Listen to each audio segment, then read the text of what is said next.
मुफ्ती साहब, जुम्मा के दिन दुआ की कबूलियत का वक़्त कौन सा है? इसके बारे में मुख्तलिफ अक़वाल हैं।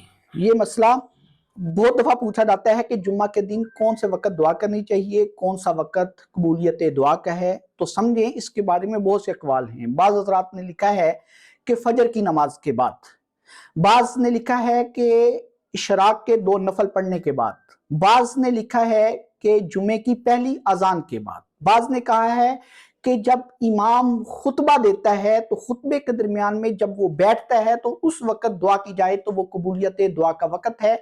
लेकिन उस वक्त जुबान से दुआ ना की जाए बल्कि दिल में दुआ की जाए, क्योंकि उस वक्त जुबान से बोलना ये जायज़ नहीं है।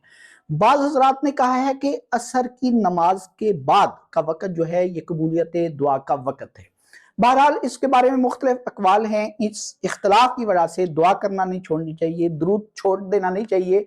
बेहतर यह है कि आप जुमेरात मगरब की नमाज के बाद से लेकर जुम्मा की मगरब की नमाज तक दुआएं भी करें, दुरूद भी पढ़ें, तिलावत भी करें, और कोई वक़्त भी कबूलियत दुआ का हो सकता है। तो इसके बारे में मुख्तलिफ अक़वाल हैं। आप दुआ में मशगूल रहें, दुरूद पाक पढ़ें, तिलावत करें, वज़ाइफ वगैरह करते रहा करें।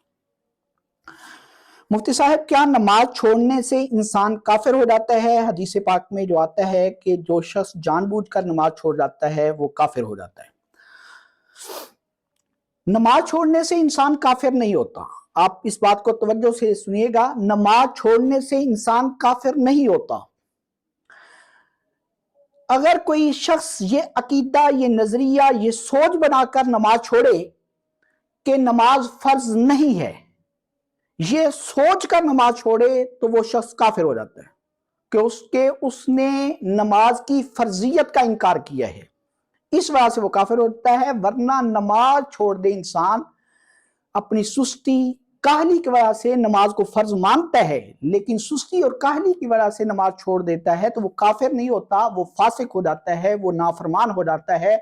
और इसी के बारे में हदीस पाक में आता है, मन तरक सलात मुतअम्मिदन फकद कफर, जिसने जानबूझकर नमाज छोड़ी, मतलब यह है जानबूझकर नमाज छोड़ी और ये अकीदा, ये नजरिया बना लिया कि नमाज फर्ज नहीं है, फकद कफर, वो काफिर हो गया। इसकी बहुत सी तावीलें हैं। एक तावील यह है कि जिसने जानबूझकर नमाज छोड़ी, फकद कफर, उसने काफिरों वाला काम किया कि काफिर भी नमाज नहीं पढ़ते, इसने भी नमाज नहीं पढ़ी। तीसरा इसका मतलब यह है, मन तरक सलाता मुतअम्मिदन फकद करुबर कुफ्र, कि जिस शख्स ने नमाज को जानबूझकर छोड़ा वो कुफर के करीब करीब हो गया।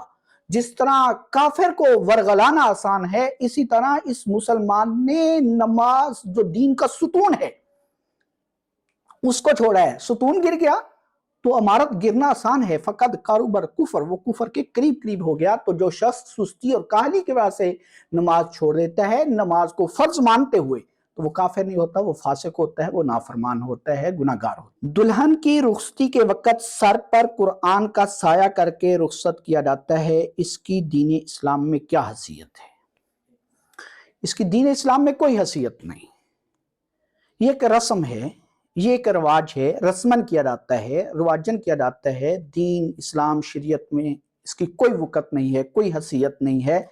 आप अपनी बच्ची को कुरान और सुन्नत के मुताबिक तालीम दें, उसकी तरबियत करें, ताकि आपके घर में, अगले घर में वो कुरान और सुन्नत के साए में रहकर जिंदगी बसर कर सके, ताकि आपकी भी आखिरत बने, अगले घर वालों की भी आखिरत बने। असल ये है। वरना सर पर कुरान रख के दुल्हन को रुखसत करना, इसकी दीन इस्लाम में कोई हैसियत नहीं है। ये रिवाज है, ये रस्म है, इसको छोड़ देना चाहिए।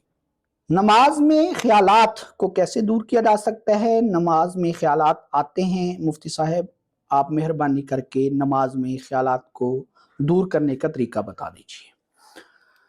नमाज में ख्यालात कई वजूहात से आते हैं। वुजू के दौरान आप बातें करते हैं तो फिर भी ख्यालात आते हैं। दूसरा यह है कि नमाज के अंदर आप नजरों की हिफाजत नहीं करते, नजर को घुमाते रहते हैं, कभी किस तरफ देखना, कभी किस तरफ देखना, फिर भी ख्यालात आते हैं। आप वुजू के दौरान बातें ना किया करें। नमाज पढ़ते हुए आप अपने नजर की सवारी ना किया करें, नजरों को घुमाया ना करें। आप अल्लाह की तरफ ध्यान रखें, ऐसे सोचें जैसे काबतुल्लाह के सामने खड़े हैं।